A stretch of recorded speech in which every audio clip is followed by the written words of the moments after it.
So tonight we are very fortunate to have Alex Alberti. He's the artistic director of the Triangle Pride Band. We have Professor Juliet Boykins, who is the director of bands at Elizabeth City State University. We have Mr. Roosevelt Pratt Jr., who is the director of bands at E.E. Smith High School. Dr. John Ross, who's the artistic director of the Charlotte Pride Band and director of bands at Appalachian State University. Dr. Cindy Wagoner, who's the chair of music education and therapy at East Carolina University and a long history of directing bands at other levels. And Ms. Krystal Williams, who is music and theory composition teacher at Northwestern High School in Hyattsville, Maryland, and teaches woodwind methods at the University of Maryland. So welcome, everybody. Thank you so much. We are so glad to have you here. And just to let other people know, we are recording so that other people can access this information. And I want to start just a little bit about why I've been interested in this and hoping other people feel it is important and maybe the light bulb goes off for them. But I grew up in a very tiny town in Iowa, and I will just say it, I'm 52. So I was born in 1969. And when we studied in school, we didn't cover the 1960s. And I had a basic awareness, but I did not really grasp how important the decade was. And then I came to North Carolina for college, but I was not prepared for the dynamic of living in the South. And then as a teacher, all of my preparation was with Eurocentric music. And, you know, I kept going back to the one class I had on American music history was the one I wish I had more information from. And then as a closeted female band director, I wasn't prepared to function in a male-dominated profession that oftentimes can be homophobic. And then in 2020, and I can't remember, Krystal, you might have been on that session. There were 2 sessions for the WBDI conference, and that made the light bulb go off. One was one with Black female brass players and their needs as students, and then now as professionals. And then the other one was with Black conductors and directors. And that, coupled with the murder of George Floyd, I realized I don't know squat. I was raised that I was not supposed to see color. And I know now that's not what I should be doing. And so I give that background because of when I was born, where I was raised. Some people do not have the same background, and that shouldn't be an excuse. But I just want to point out everybody's at a different level of awareness. And since then, I've been reading everything I can get my hands on, watching things, attending different conferences, and I have learned so much. I've actually had a hard time celebrating the 4th of July now because I'm just not always real proud to be an American anymore. But in learning all that, I realize even though I'm retired as a teacher, it is so important to get directors who are out there the resources they need and the historical perspective, and making sure that they can be better teachers so that they have that. So with that, I welcome you all. And I hope we can make this a safe place for people to have a discussion. For those of you attending tonight, feel free to write questions in the chat box and I can announce those, or just raise your real hand or virtual hand, whatever you prefer. And we'll do our best to answer your questions tonight. But I want this to be a dialogue where you feel like you can talk with all these people on our panel tonight. So my first question was, in what ways can we break the chains of systemic racism, sexism, homophobia, and transphobia in education? And I realized there's no short answer to this. And there's a lot going on right now that concerns me, but let's start with Dr. Wagoner. Oh, sure. Start with that's a loaded question, right? Mm-hmm. And I had to stop and think about that because that calls from some grandiose statement. And quite honestly, I don't think that's the answer because we've made all these grandiose statements about civil rights. We've made grandiose statements about gender equity, about sexuality, and yet our lived experiences aren't vastly different from, making these grandiose statements. So I guess I would put it back into a question, and that's what can each one of us do today that will make a difference tomorrow? And and I think that's the way we have to kind of approach this in making a difference. And one of the things that in higher ed, and I'd like the other higher ed people maybe to comment on this, and in thinking about diversity, equity, and inclusion, um, why is every school of music exactly the same? I mean, why we don't even we're not even differently made up in terms of what everybody has to do, right? We've got everything is structurally uh, kind of the same. And is that a place that's really inclusive? And I think Ruth, you kind of spoke to that it I think we're trying and we're making strides towards that, but it isn't really so. Um, True story. And speaking with some colleagues, they said, well, if we could just hire a black, put any position in there, that's going to help us. And I said, why is it hiring one black person is going to fix the rooted systemic problems in higher education? So we can talk about things like, oh, well, okay, we're going to hire someone who is a person of color for this position, and then that's going to fix it. Why would they want to work there?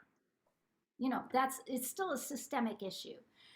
So for me, I'm trying to find ways that I can put these grandiose statements into something that I can use every day and start to make differences and working toward.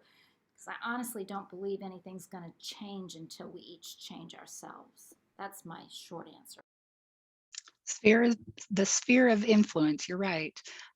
Dr. Ross, how do you want to add to that? Yeah, I'd love to. My work with Charlotte Pride Band has totally changed my approach to rehearsing. So, Alex, if you could come back to one of my Appalachian Wind Ensemble rehearsals now, you would see a much more empathic, patient, if you can believe it, person. I know. It's been really eye-opening and ear-opening working with the Charlotte Pride Band because it's desperately important to me that every person in the ensemble knows and feels that their unique and beautiful contribution is both desired and appreciated by me and the ensemble. And that is an approach that I did not used to take when I was younger. I was oblivious of certain things. So now I try to be much more welcoming and inclusive. So I'm going to go at this a little different way. Never underestimate the power of one. Everyone on this screen has the power to make a difference for many others. That's part of the reason we do what we do. That's part of the reason that we were inspired by other people to become musicians and to become conductors and to work with people and try to inspire them through music. So what I try to do is get to know all of my students. When I'm out doing clinics, I try to get to know, there's always shining stars in all the clinics that I get to do. I will tell you that I have, in the last 10 or so years, I have been much more aware of everybody in the room when I'm doing clinics. And some of our very best students that we have brought to Appalachian have been African-American, like Jaquan Wiley. He jumped out at me as a shining star at East Davidson High School. And he came to Appalachian. He's now an associate director of bands at Asheville High School and is doing a wonderful job. Everybody has a unique and beautiful contribution to make. They often don't know what it is. And they often, when they look in the mirror, don't see what we see in them. You know this. As we look at our students, we sometimes, or maybe always, see more potential in them than they see in themselves. And finding ways to unlock their ability to be open and take risks can change the culture. And we do it one person at a time. Professor Boykins, you want to chime in next? Yes. I say the statement I'm going to say, I don't want anyone to think that I am saying it to any particular one, because I'm not. I don't know, anyone's background. But I have a tendency of always saying the same statement. If we just treat every student, every person as if they're a person and not the color of their skin, I think we could squash a lot of that. So I always feel like when some educators say, when they go out their way to make sure that they identify that Black person or identify that brown person, then they're making that person more of a target. Or if we identify the gay person in the class, you're making that person a target. But if we just treat that person like a normal person, if they can play, then you call that person because they can play. If they know theory, then you call that person because they know theory, not because they're the Black person in the class and you want to make sure that they get a turn, but because maybe they're the smartest person in the class. And I think if we take away the color, we take away the sexism and just focus on who the person is and what that person can do and what they can bring to the table, then I think we wouldn't have this in education. But it's not that simple. So we're going to have it in education. But I think that's what the biggest thing is, that people focus on that person being different instead of that person just being a person. And then we create all these different columns or categories that this person has to go into and how to make them comfortable when you make them uncomfortable by trying to make them comfortable. That's a very good point, and I appreciate that. Mr. Pratt. Well, I would say, for me, band, and most of us, I'm sure, is what I call in my band room a family. We all are family. But before we become family, we are a clarinet section, a flute section. We're just people. And we're playing, we are working together for a common goal to make music sound great. And then we meet each other. So I don't think there's a place for anything that is derogatory toward anybody. We need to always focus on us being family oriented when we're learning music, learning each other, and going to spend the amount of time that we put in to, make things great. That's what happens. So, and as educators all across the country, this is really what I think we all do. We have to do this if we're going to be a great educator. It's not to identify different things, it's to accept everything and then work for the better good to improve everything. So I don't see a problem with any of this, and this is a great topic. All right, Mr. Alberti. Yeah, so I'm going to kind of approach this from the K-12 perspective because that's what my background is in. I would say probably one of the biggest issues that I see reinforcing these systemic issues is the push to silence individuals who are minoritized. So we're seeing it with this scapegoating of critical race theory. We're seeing it with the Don't Say Gay bill. We're seeing it in Texas where trans students are being targeted. And it is this force where people in schools are being asked to completely sink down below the surface and told to deny who they are, what they are, and to choke educators from having discussions about those situations. Even when I was trained to become an educator, from high school and from different people in college. As a gay man, I was always told, don't ever bring that up. Don't ever talk to your students about it. Don't let them know who you are. Don't mention your partner. Don't have a picture of your partner on your desk. It's not appropriate, right? So there's always been this underlying current that who we are as individuals needs to completely be decentered. And we rob our students of our rich identity when we have to do that, especially when there are students who need those role models in the classroom. So one of the primary ways that I see breaking a lot of these systemic problems is to open our mouths and say something, because too many forces legally, governmentally, societally are trying to silence us from being who we are in our band room. So I would say that for me is the number one thing is presence and voice. I agree with you. So I got married to my wife in 2015, and we were sitting on the couch like this, ready to make it just completely open, because we said if we ever got married, we're not going to hide anymore. And we pushed a button on Facebook and the whole world knew. And I live in an area where I felt very supported. There were a couple of issues, but the effect it had on the kids that I was teaching or had taught, it was amazing. And I was so glad that I wish I had done it earlier, but I was a big chicken. So Miss Williams, let's hear from you. As a representative of 3 different levels of music education, coming from now the collegiate side and then the public education side, and then also the state side, the biggest pitfall I see often when we bring these topics up is understanding that some things just has to happen with policy.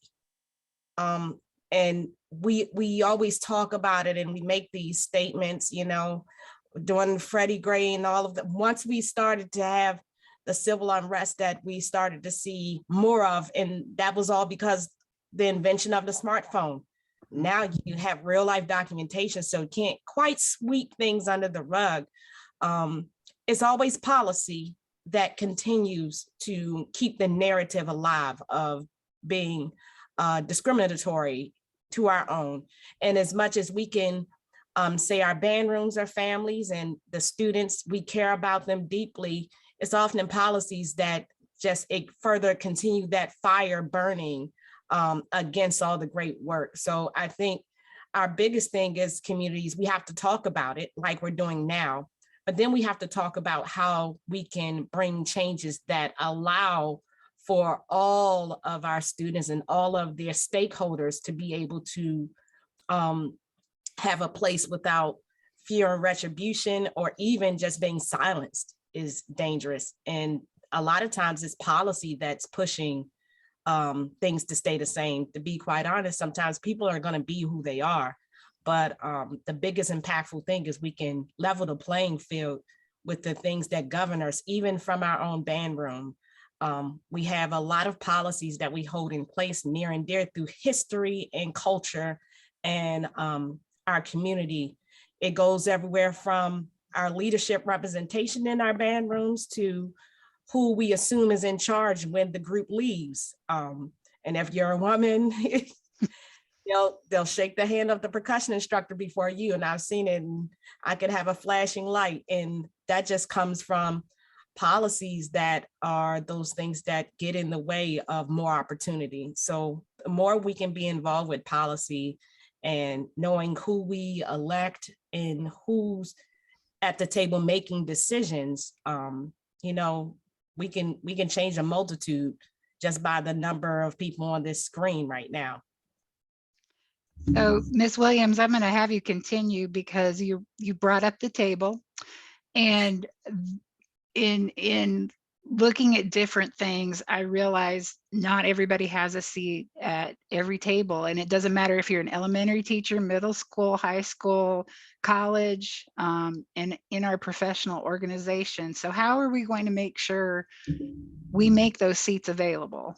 and not have to create new tables?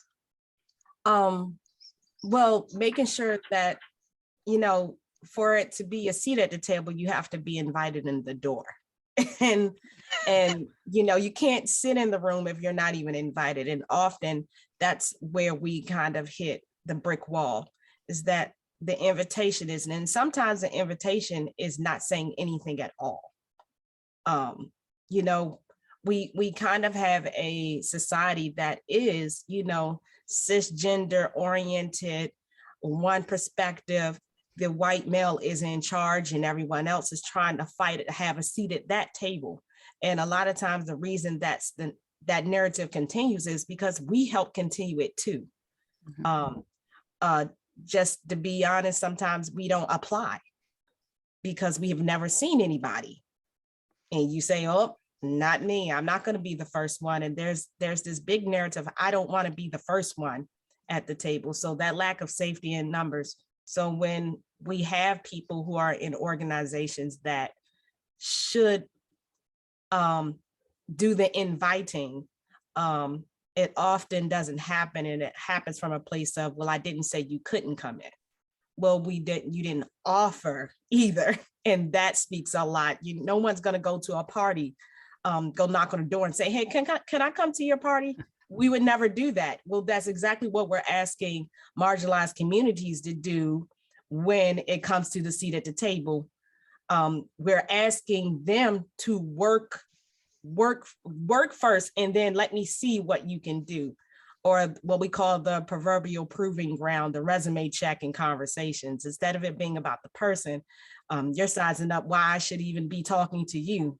And then once that happens, I've been the person, I'm going to sit in first clarinet because I know I can sit in first clarinet, but by the time you're done with me, I don't want to sit in this room ever again. And so if we can just find ways to have the right people in the room that open doors and continuously, unapologetically open doors without, I call it the looking for the unicorn, you know? If everybody in the room isn't a unicorn, then don't look for that person to be a unicorn too. Thinking about the unicorn, and I don't want this to come across the wrong way either, but I'm trying to learn more. I'm trying to make corrections in my sphere of influence. And there's got to be a first unicorn, I guess, is how I'm thinking.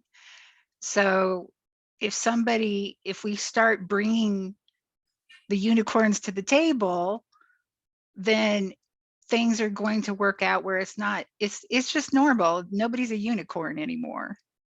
So, and this is the part that hurts my heart.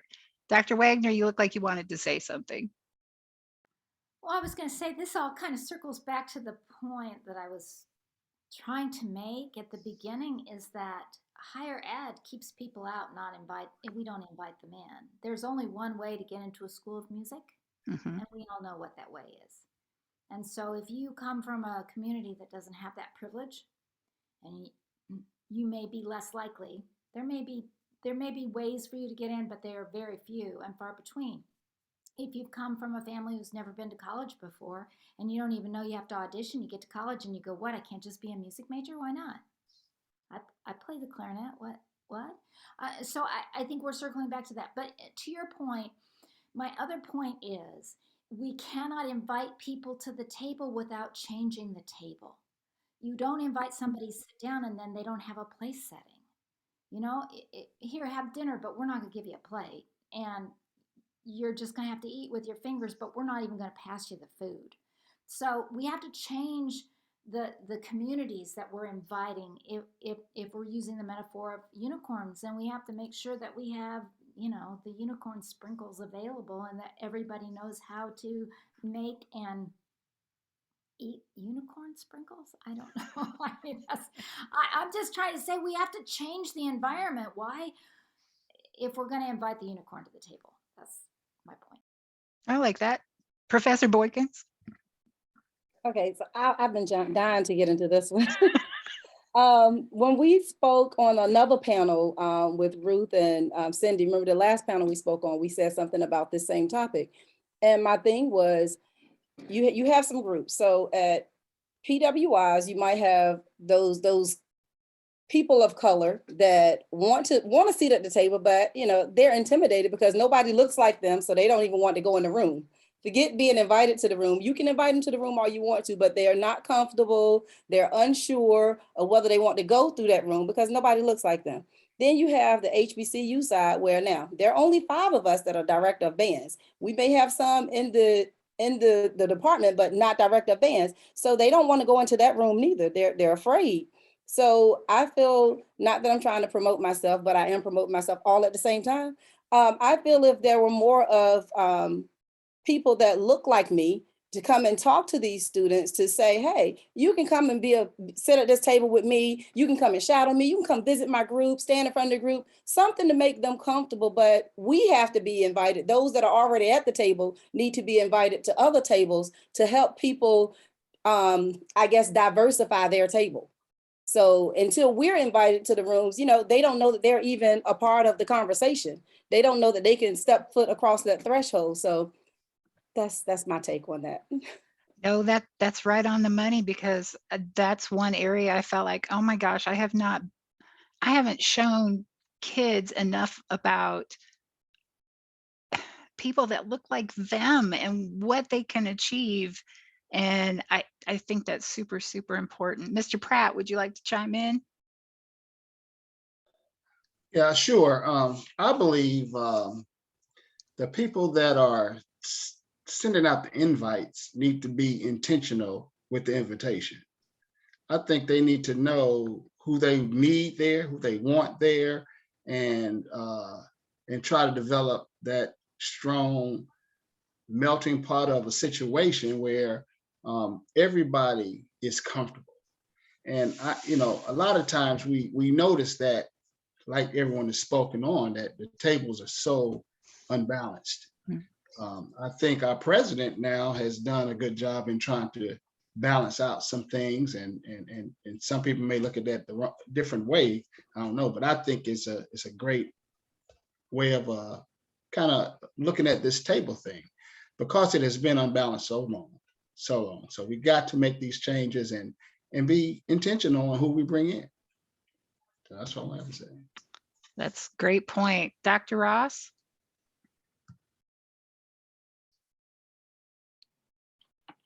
I just keep going back to what Juliet said earlier, which I really identify with about quality.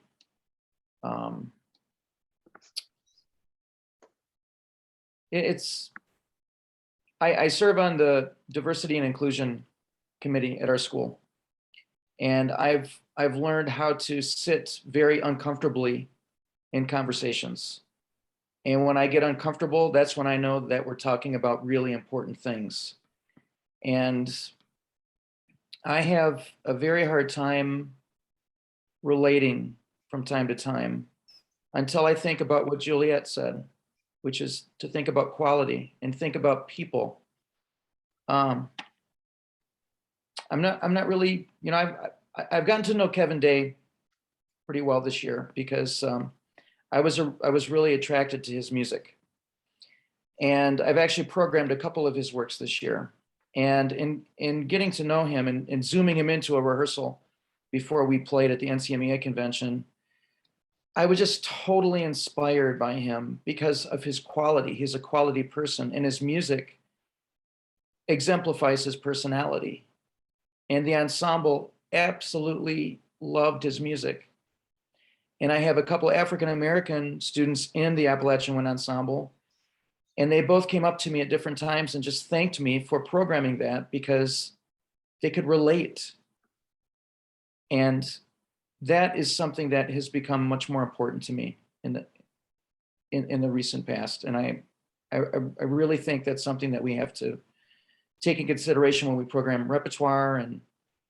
But Juliet's point, I think, is spot on. Definitely. Mr. Alberti? Yeah, one question that guides the way that I program and discuss music history and talk music in any place that I'm in is, does my material represent the people I'm talking to proportionally in some way? Growing up in a field where, especially in band world, where we just glorify the same few white male band composers, it's very easy to get into the situation where you're like, oh, they have to know these classics. They have to know these classics. They have to know these, and like we're trying to preserve this this institution that we've made in our minds that is like this holy grail of band, and we don't realize that there is this beautiful, unique, like group of people in front of us that don't feel like they belong with the material they're working with. So it's really important to me that in the high school classroom, even in the Triangle Pride band now, that I am very intentionally looking at the individuals that I serve as their conductor and go, can they see themselves in the music that I am programming? Do they identify with the messages and the emotions and the feelings behind the music that I'm performing? Can they see themselves one day, if they're a future composer or a conductor, can they see themselves being a part of this institution, a beautiful new institution, not one that I'm trying to preserve? So that's been really important to me, is asking that question of, is my program, does it look like my ensemble? That's kind of been the biggest one for me. I think that is amazing. I'd love to sit in your ensemble. That's really cool. So when I was preparing for this panel and for tonight, I came across this article I was reading. It said, although our name is the Association for Classical Music, our concern is for the future of all music as a central part of our culture, which we agree must encompass great works and traditions from throughout the world. The best place to begin to fight cultural illiteracy is in our schools. If we give our children the tools to understand the universal as well as the culturally specific qualities of music, they can begin to claim a musical heritage of their own. This cannot help but produce adults who are more creative and aware and more understandably global citizens. And then I looked at what year that article was written. It was 1989. And I thought, oh my gosh, we're still talking about this in 2022. So my next thoughts were, is music learning occurring in every school? If it is it only a Eurocentric classical music education? And how do you guys think we've progressed from 1989? Dr. Ross, let's start with you this time. Well, music learning, I think, means different things to different people. Some people are looking for trophies or plaques on the wall for MPA. Some people are also really focused on the process of the rehearsals in the cycle to see how far their students can go. And then the product, which is the concert, usually will reflect the process. That's a loaded question. There's so many different approaches to teaching music. I met somebody years ago, and you all know his name, and I'll tell you his name in a second. But I was standing in his library, and he asked me what I wanted to do in the future. And I said I wanted to teach. And he smiled at me and he said, what did I want to teach? And I said, I want to teach music. And his smile went away and he frowned at me. And I leaned in. He was actually shorter than me, if you can even imagine such a thing. I leaned in and I said, what's up? He said, I've always thought about teaching people through music. And I had a life-changing 45-minute conversation with Dr. William D. Ravelli in Ravelli Hall at the campus of the University of Michigan that absolutely changed my life. It changed my entire approach to teaching. When I'm in rehearsal halls, and I'm in a lot, The master teachers that I see are the ones that teach music they teach people through music. Their whole approach is different with every class they teach. They allow not only the ability level of the students to help them adjust their delivery and their pace and their energy, but they know all their students. They call them by name, and the students feel like they are important. They know that their director cares about them. I'm going to signal out Mr. Pratt here, because I've heard so much about you, sir, and it's really great to finally meet you,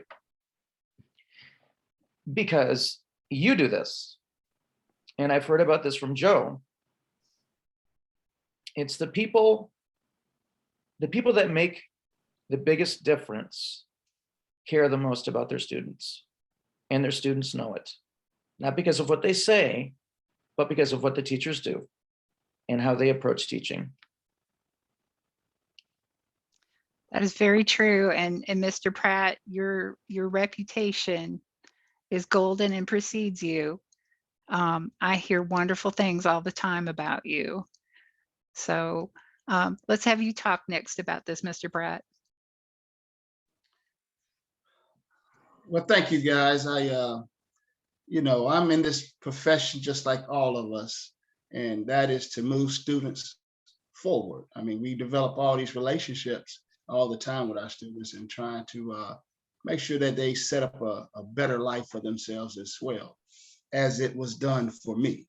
So I just want to make sure that most of us and all the students understand we are building relationships and reaching the students where they are.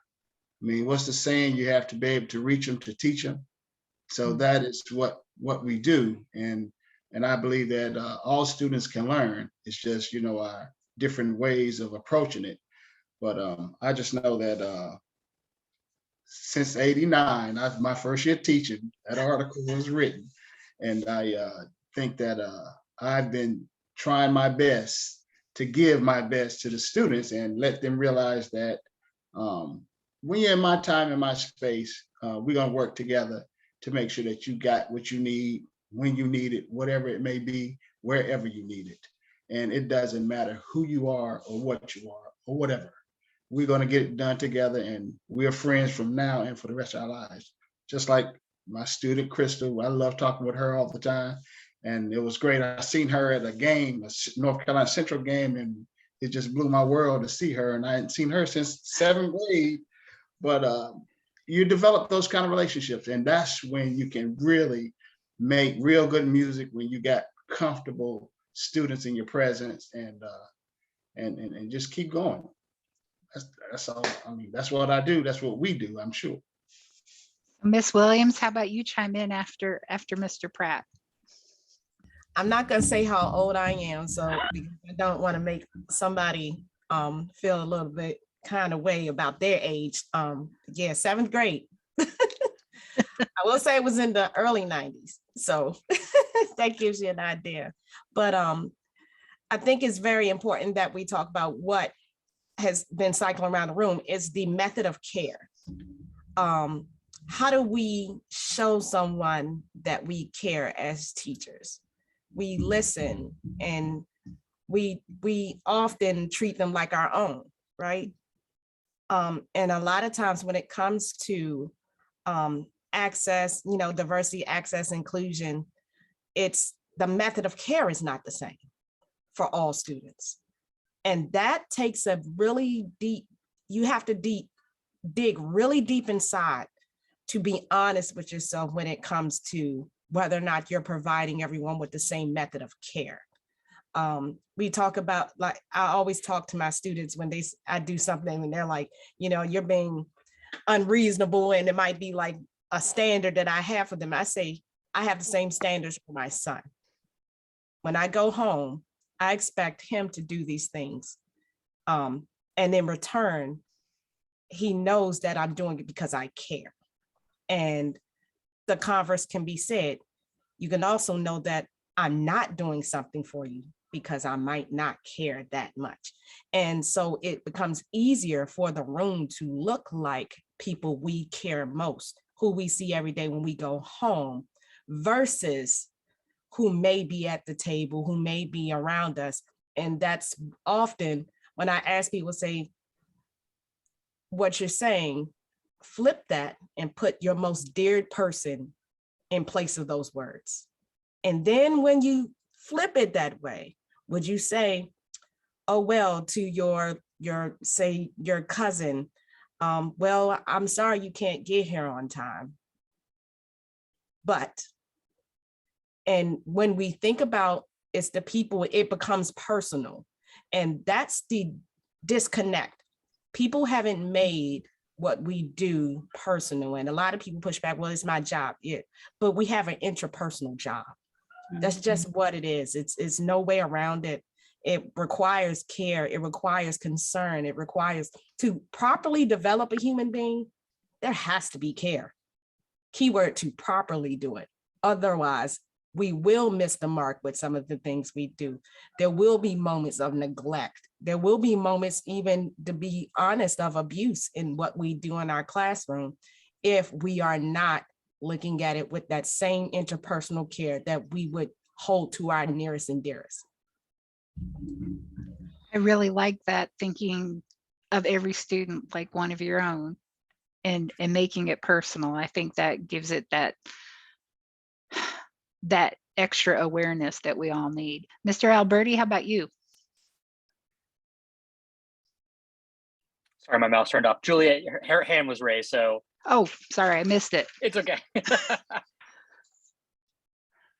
Professor Boykins, would you like to go ahead?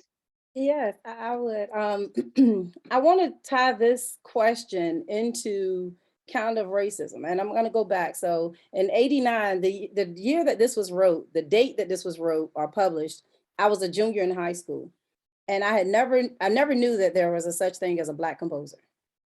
And I went to a predominantly Black school at the time, but we always had white composers, so I never knew until I got to college and we started having music by Black composers. So when we talk about the learning occurring, I think that it is important to, one, at least have one Black composer on, or one person of diverse on your program, even if you don't perform it in public. At least introduce it to the kids.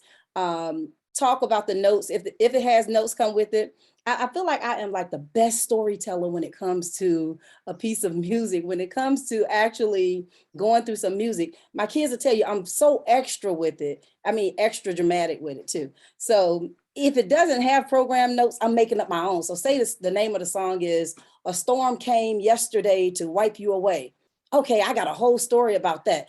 In 1972, I was just born. My mama was in labor and she got blown away with the storm. And then she went to the hospital and they was like, no, don't push. And she pushed. You know, I'm so dramatic with it. And I said, right here is when she yelled. So tubas, I need you to be right here. Like, yes, right here. So my daughter puts in the group chat, very true. But I am extra with it. So when it comes to learning occurring in every school, I don't want to say, because, you know, I don't want to put the blame on the professors or the teachers by saying that learning is not occurring. But I will say this, we can go an extra step. We could make it fun, because I know at predominantly Black schools, I taught at a predominantly Black school. Now I teach at a HBCU, and I know concert band season is not the most for them.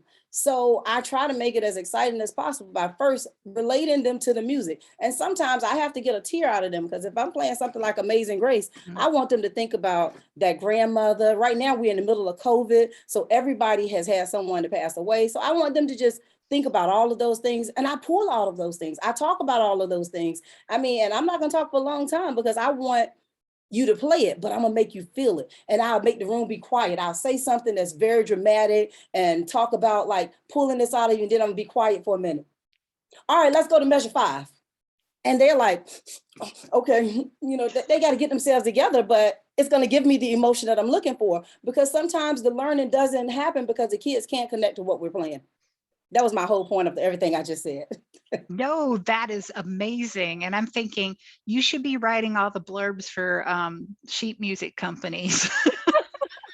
Oh, I'm a great storyteller. Just let me read the music and give me a couple of hours on it. I promise you I can have a story, because I can go up there blindsided. Like, I have made my kids sight read a piece of music that I know nothing about. I just picked it up, and I promise you I'm gonna have the perfect story. Then I go back and be like, "Dang, this is not even what this song is about." But hey, I got the emotions that I was looking for, so that's all that matters, right? Well, you're so excited that now I'm excited. I'm like, I want to play this right now. And it doesn't matter that the story doesn't match perfectly. If they have made some connection and you provided that for them, that is astounding. That is really cool. Well, thank you. All right, Mr. Alberti, you want to chime in on this one? Yeah, I have like two separate thoughts. So my first thought is going back to talking about like programming and that kind of thing, is that it's important, and to me or what others have said, is to program music of diverse composers, not just on a tokenized concert. So don't be like, oh, well, this is going to be our Black composer concert or our queer composer concert, like, and don't relegate those to their own separate little thing, and then you ignore them the rest of the concert season. That diversifying our repertoire needs to be a standard part of every single concert that we do, so that students don't feel like they're just like a tiny little special that only gets to exist for one period of the year, that they are constantly and immovably part of our canon in music. So that's thought A. Thought B is we're talking about, revolutionizing Eurocentric classical music education. And my question is, how do we measure music learning in schools? What is the measuring stick that we use? Has that measuring stick changed since 1989? That I will unfortunately say I was not alive for this article being written. So like, are we saying that music learning is you can play a D major scale? Is it that you can name European composers? Is it that you can tell me the fingering on a bassoon? Like, is that how we're consistently measuring music learning for every single student in our school? Because I bet if you walked up to a random student in a K-12 environment and said, what kind of music would you like to learn how to do? How many of them would talk about playing Tchaikovsky?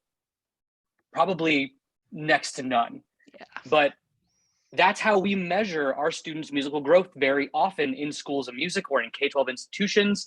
And there's a barrier after a certain period of time, like at the high school level. If you haven't picked up those requisite skills, you can no longer be part of music learning because you don't have skills playing an instrument. I'm sorry, right? Or you can't read music. I'm so sorry, you can't be in this ensemble. And so we've created these barriers because the measuring stick hasn't changed, but music is more than just that one measuring stick. I know for me, what I fell in love with in college was contemporary a cappella and arranging and singing pop music and rearranging pop music and really loving that. But like oftentimes a cappella is seen as this redheaded stepchild because it's not as refined as other types of music education. So my experiences, my accomplishments in that form of music making are not going to be as held in high esteem. So our students' varied interests in music beyond that one measuring stick, are we incorporating that type of music learning in our curriculum? Otherwise, they can't learn music because that's not music to them. That's my perspective on kind of the unchanging institution of music in that way. Nope, I think you hit it right on the nose. Dr. Wagoner? Well, we've gone so far around in the circle, I forgot what the question was. But, If okay. you, how do you think we've progressed from 1989, or have we? Oh, we haven't, because we talked about this stuff in 1968, if you'll remember the Euro seminar. Yeah, see, y'all don't, yeah, y'all weren't alive then, so. I wasn't very old, and I don't remember it, and I wasn't invited to the table. So, yeah, I mean, we've been talking about, not in the same ways, but the same kind of things for a lot of years. I'm not good at math. And I really think that higher ed has been teaching the same way for hundreds of years. And certainly teacher education hasn't changed in 50 or 60 years significantly. Now we are changing. I think music education, like what I do, has changed some, but we're still stuck in this model that we've been stuck in for hundreds of years. And so I think it speaks to what Alex was talking about, is how do we measure music making? What is music making? Many of our students feel disconnected from music and the way that they play it in school and the way they experience it in the world. And I think those are all issues that as people who love the band medium and the large ensemble, let's go broader, large ensemble mediums, that's a difficult thing for us to do because we love Holst, right? We love to do, some Granger.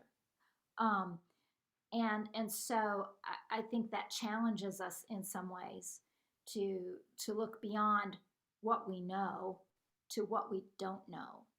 And that can be problematic. I see kids all the time that come into the college setting that have lots of possibilities, but can't pass theory, can't pass class piano. So, well, you're done. Out you go do something else. And I think to myself, shouldn't we be finding different ways to engage them? So I think these problems are all intertwined. You know, it's so hard to pull apart. You know, the way that we've institutionalized music and this dramatic focus on Western classical music, and then the ways in which we have kind of maybe not opened the door to everybody. What if I had a kid who wanted to come in as a junior and he wanted to be a percussionist and he hadn't played in band? And I said, well, what makes you want to be a percussionist? He goes, well, I play set. And I said, well, there's a set. Why don't you sit down and show me what you got? And he sat down and played. Jamming. And I was like, I'll teach you how to read music, or not, but we're going to put you in the band because I can use your sense of rhythm. I mean, you know, it was like he had no training. He struggled through, but he learned a lot and was very anxious. But I mean, I don't know. We don't do that enough. We don't include all of the students. And it goes back to having somebody who looks like them, having somebody who recognizes who they are, who really sees them. I heard on NPR today this is kind of an aside, but they were doing Moth Story Hour. And a gentleman was talking about how he'd had a bad situation, thought he was ugly because of his skin color. And so he was talking with his family about it, and his daughters were saying, well, the oldest one was saying, well, I always color with a peach crayon. And he asked her why. And she said, because you can see the features when I draw in pencil.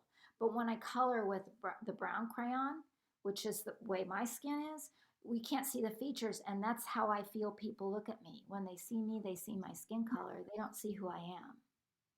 And I almost drove the car off the road because that was so powerful. This is coming from a 10-year-old who recognizes that. So I'm thinking to myself, have I ever done that to anybody? Not looked at them and not seen them. And how do we change that perspective when you don't look like them? And we have to have these conversations, obviously. I'm not sure I answered your question because I went off on another tangent. No, I think I love the young person with the crayons. I think that really sums it up. Sybil put in the chat box, lots of schools do not have a curriculum in place for music. Most schools have to make their own. In addition to that, when instrumental music educators are observed, we rarely get negative observations, not necessarily because we did so well, but because they don't know what they're looking for. Musicians love music education so much that we rarely go into administration. We need more of us in administration, whether white or black. This is in regard to the measuring stick. I'm not sure about anyone else's situation, but that's my perspective. Thank you for sharing that, Sybil. I feel like we could probably go on for at least a couple more hours, but our time is coming to an end. So the last thing I would like for each of you to share is, what is one thing you want people to walk away with from this Zoomcast tonight, this discussion? Professor Boykins, let's start with you. The one thing I want everyone to walk away with is to know that it doesn't matter the race, it doesn't matter the gender, it doesn't matter the sex. Just treat everyone as if they are a person, and the learning would happen, them being receptive would happen. I mean, just so much more would be different in a room, not just a band room, but a room period, if we were just treated as if we were humans and not spotted out because we're different. Great point. Mr. Pratt? Well, I just enjoyed this whole conversation, and I think that it's definitely warranted and definitely need to be said. But I do want to add one other thing from the podium standpoint on the last topic, if I may, and that's in regards to even ourselves as directors being recognized. We're still, some of us are still fighting that fight from 1989. I mean, I got into coming to county, or I got into my county in 96, and when I left Krystal and went back home. But I was the only person of that looked like myself in that whole, in the district for a long period of time, in the style of music that I was teaching.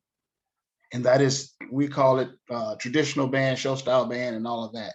But in my county, I still had so much proving to do that, you know, I had to definitely fight the core style fight to show everyone that I am, or our program and our students are capable of still doing all of these things. I remember a parade where I was approached and asked, can your band do anything other than play loud? And that very same year, we had MPAs at that particular person's school. And my kids, my first year, went in and got straight superiors across the board, just to prove that point. So we are still fighting certain fights from the podium as well. And just had an opportunity to clinician a group, a district group, and I've watched so many other directors go before me that are 10, 15 years younger than I, but they realized that while having Pratt had opportunity. So things are changing in that regards, because people are changing, and the people that are coming in now, they realize that there was a problem and there is a problem, and they are actually trying to work on those problems. But I just want everybody to realize we're all the same, and we're fighting the same battles, and we're trying to move kids forward. That's all I'm saying. That's so true. And as a person coming from outside of the state into the state, there's been this unspoken division between core style and show style, and white schools and black schools. And I'm like, we need to celebrate it all. And I hope we're going that direction. And I want to see more of that. And Mr. Pratt, you've been valuable in that process. So thank you. Dr. Ross? Well, like everybody on the screen, I came here to learn, and I've learned quite a bit today from all of you, and I appreciate that. A couple thoughts. Number one, and you all, I'm not going to tell you anything you don't already know. Never underestimate the power of one. We're all in the situation to be able to make great change for many people for many years to come. That's powerful. And number two, continue to celebrate each of your students' beautiful and unique contributions to everything that you do. That's really my mantra now. It wasn't when Alex was my student. I've changed quite a bit, Alex, and I'm not done changing. No, I think that's why we're all here. We That's right. realize we've got to do that. Mr. Alberti? I think for me, the takeaway is to find joy in listening to the people around you. And that means, decentering yourself in every situation, and just enjoy leaning in and learning about things that are foreign or unfamiliar, welcoming new voices, welcoming new composers, welcoming new styles of music, and show genuine curiosity as to the story that people are trying to tell through their music. And that's going to help you grow, and you can bring those experiences into your classroom. I think that's the kind of takeaway for me. Great. Dr. Wagoner? Yeah, those are all really great. Yeah, I would say that diversity is not just about skin color. Diversity means a lot of things, a lot of different things, and a lot of us who are women are also thinking, we can wear all those different labels, and yeah. So that, I think we need to remember that diversity is very complex. It's a very complex issue, and I think that we need to continue to challenge our long-held beliefs and assumptions about what we do, how we teach, and who we teach, and grow and understand the complexity of our own privilege through this. So, Amen. And Ms. Williams? I think we just, as a diverse group that's on this screen, if we can all encourage our other colleagues and our students as well to be okay with being in spaces where we are not the majority. And it goes many ways, because often we grow assumptions from always being in our safe spaces.